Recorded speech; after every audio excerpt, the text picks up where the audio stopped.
Yes. There we go. Welcome, everybody. Cannabis News with Joe Klare. It's October 12th, 2018, presented as always by the Marijuana Times. Check us out at marijuanatimes.org. Click the video tab to find this show, find our social media links, as well as a bunch of great articles from a lot of great writers. marijuanatimes.org. Go check it out. Today we're talking about prohibitionists and when they try to claim the moral high ground. We also have two stories about the White House. One is about the White House committee that we told you about a few weeks ago that was supposed to gather and get dirt on the negative aspects of marijuana legalization.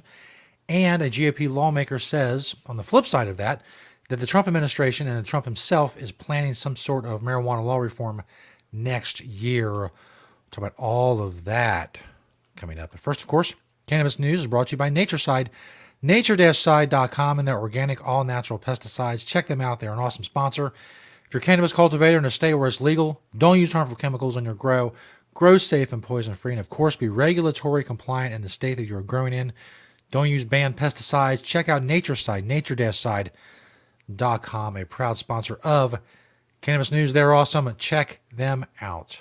This first story from yours truly over marijuanatimes.org. When prohibitionists tried to claim the moral high ground. Basically, the story revolves around what happened at Representative Andy Harris's office earlier this month. Andy Harris is a Republican from Maryland. He is responsible, or one of the men responsible, one of the Congress people responsible for blocking Washington, D.C.'s efforts at retail sales when it comes to supporting their marijuana legalization effort there. He's blocked funding and so forth. So people protest him. Apparently, there was an incident where two protesters were arrested for the crime of smoking marijuana in public. Now, allegedly, according to the Washington Post and many other sources, there was an incident in which protesters tried to force open a door to Harris's office. It's an incident during which both Harris and one of the protesters say they suffered minor injuries. Now, one of the people involved in this apparently has emailed the Marijuana Times and had a bone to pick with me when it comes to this story. I've written this person. Hopefully we can get their perspective on what happened, and I'll do a follow-up story, of course, in print on marijuanatimes.org and here on the show as well. Harris's office, for his point, and the reason I used this story in the first place was as a springboard to point out that prohibitionists don't have any moral high ground when it comes to violence being used against them. In this case, alleged violence of someone trying to force their way into his office. He released a statement. He talked about, dangerous situation, and we called the police, and I've had problems at other events with protesters, so on and so forth. But then he says this: yesterday's events were truly shocking, and I strongly condemn those who promote physical confrontation as an appropriate response or solution to policy disagreements. And that's the sentence that's stuck in my head. I thought to myself, wait a minute. Don't people like Andy Harris have people put in jail for growing and selling and possessing cannabis? Don't their policies cause police officers and SWAT teams to kick in people's doors and kill people, kill innocent people, kill people who are not infringing the rights of anyone else, kill family pets, kill whoever they want? And then take a bunch of other people and lock them in cages. And if they don't go quietly to be locked in that cage for their marijuana use or whatever, then violence will be visited upon those people as well. The notion that prohibitionists can claim the moral high ground when it comes to violence is ludicrous to me. I strongly condemn those who promote physical confrontation as an appropriate response or solution to policy disagreement. So do I. But people like me who use cannabis and disagree with your policies, well, physical confrontation will be the response. If I'm arrested, if someone decides, the SWAT team decides to kick in my door and put a bullet in my head or drag me off to lock me in a cage, that's physical confrontation because of a policy disagreement. Cannabis users aren't infringing on the rights of anyone else. So this notion that someone whose policies have led to the victimization of an untold amount of people with violence from the government, the fact that they'll turn around and say, oh, well, somebody pushed in my door and that's bad. Oh, well, that's, give me a break. I don't condone violence. And unless the violence is being visited upon you or you feel your life or your health is in imminent danger of said violence. But to claim that the policies that people like Andy Harris promote and back and support vocally and with votes that's nuts. That's not. These policies destroy people with physical violence and physical confrontation every single day.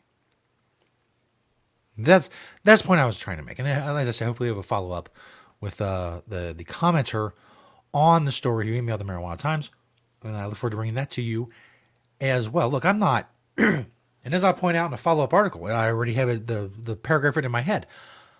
I'm not a journalist.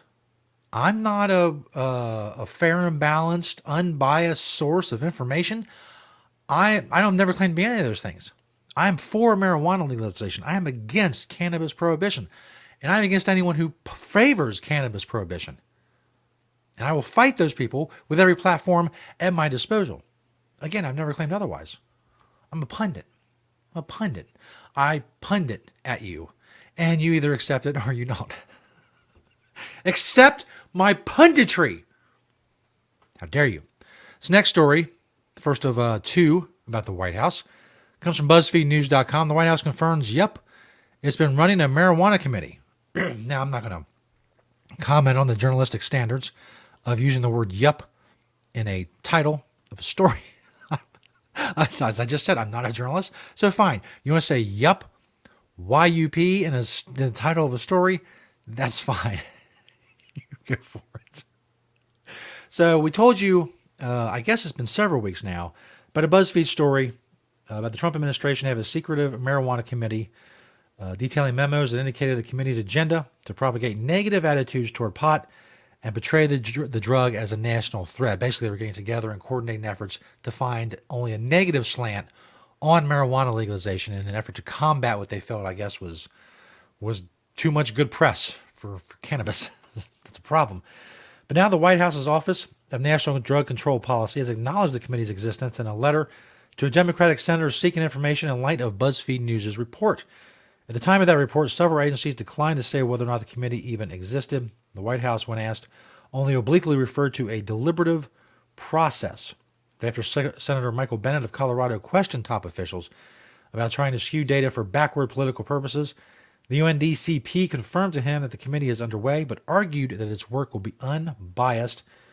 In a letter obtained by BuzzFeed News, UNDCP Acting Director James Carroll says, quote, the intent of the Marijuana Policy Coordinating Committee, end quote, is to work with the federal and state partners to assess, quote, rapidly changing drug markets. Insisted, Carroll did, that the committee was neither secretive nor subjective, saying in his September 21st letter that the federal officials are taking a, quote, completely objective, end quote, approach while seeking, quote, all perspectives, positive or negative, end quote. How much you believe that, I don't know. It's weird. And we'll talk about how the weirdness of it in this next story as well. And the inability for someone like me to kind of get a hold of this story. And that's because of Trump. But we'll get to that in a second. This last story is from KDVR.com. GOP lawmaker says Trump administration will soon unveil a federal marijuana reform plan. Now, of course, that seems to be the opposite of what we were just talking about. And that really highlights the problem with this whole issue when it comes to the Trump administration. But first, as promised, the story. President Donald Trump's administration will soon unveil a plan for federal cannabis reform. This is according to Republican Congressman Dana Rohrabacher of California. Rohrabacher told Fox Business that the White House has made a solid commitment to reforming cannabis legislation in the United States. He said, I've been talking to people inside the White House who know and inside the president's entourage. I've talked to them at length. I've been reassured that the president intends on keeping his campaign promise, Rohrabacher told Fox Business. Moreover, the congressman, who represents the coastal Orange County in California, said the president had spoken about legalizing medical marijuana at the national level and allowing states to decide whether recreational use would be permitted, as it is in Colorado and a handful of other states. Rohrabacher says he expects President Trump to make an announcement after the midterm elections. Now, can both of these stories, the BuzzFeed story about the committee and what Rohrabacher is saying, are these things true? We have no idea. I can sit here and try to predict what Trump's going to do, but that, as I've pointed out before, that's impossible. I mean, you can say a lot of things about Donald Trump, but predictability is not a moniker that you really can hang on him. He's wildly unpredictable. Whatever he feels like doing. He may go to Twitter tomorrow and make an 8-tweet rant that's spaced out over 4 hours over how horrible cannabis is or how great cannabis is. Neither one would be a surprise. I got to be honest. If either one of those scenarios played out tomorrow, I would get on this show next week and say, I'm not surprised by what happened. You may be, I'm not. Because once you get it in your head that nothing should be surprising when it comes to the Trump administration, then things kind of just, you kind of see the things that come by the feed on a daily basis and say, oh, that's Trump. There goes Trump. But so I'm not going to predict what is going to happen. What I will say is this. Trump has an opportunity to take away or blunt the influence of this issue from the Democrats, strictly politically speaking. Now, I know Trump's not sitting there thinking, his next political move. I don't think that's really the way he operates. At least that's not the way it comes across. But politically speaking, it would be smart to take this issue, a very popular issue, away from Democrats. Now, you'd be maybe saying, well, why wouldn't he do it before the midterm elections if that's what he's going to do? Well, he may still be hedging his bets against his base. And a lot of states Republicans are the only holdouts when it comes to legalization, especially when you look at polling. So it's maybe a way for him to, keep the base for the midterms, and after the midterms, take this issue away from the Democrats for 2020. Is Trump thinking in those terms? Again, I have no idea. I just don't know. I'm not going to pretend to know.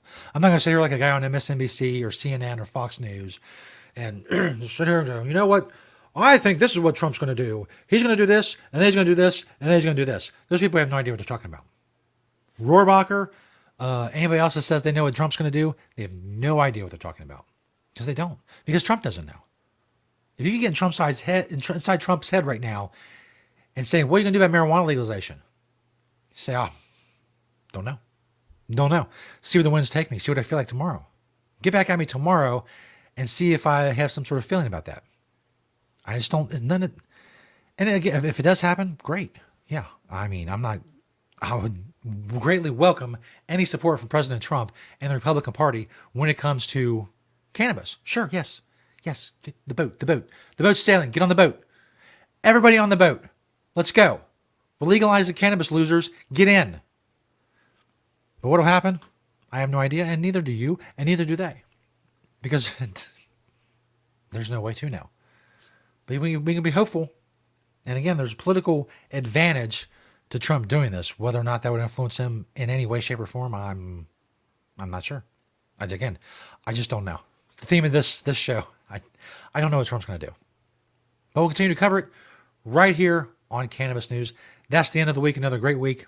Go enjoy your weekend now. You're officially allowed to, leave the week and enter the weekend because you've watched Cannabis News. Thank you for liking and sharing and commenting on the videos and spreading the truth about cannabis with this show. Thank you to Natureside, nature-side.com, and their organic, all-natural pesticides. Thank you all for watching and listening and supporting, and we'll see you next time right here on Cannabis News.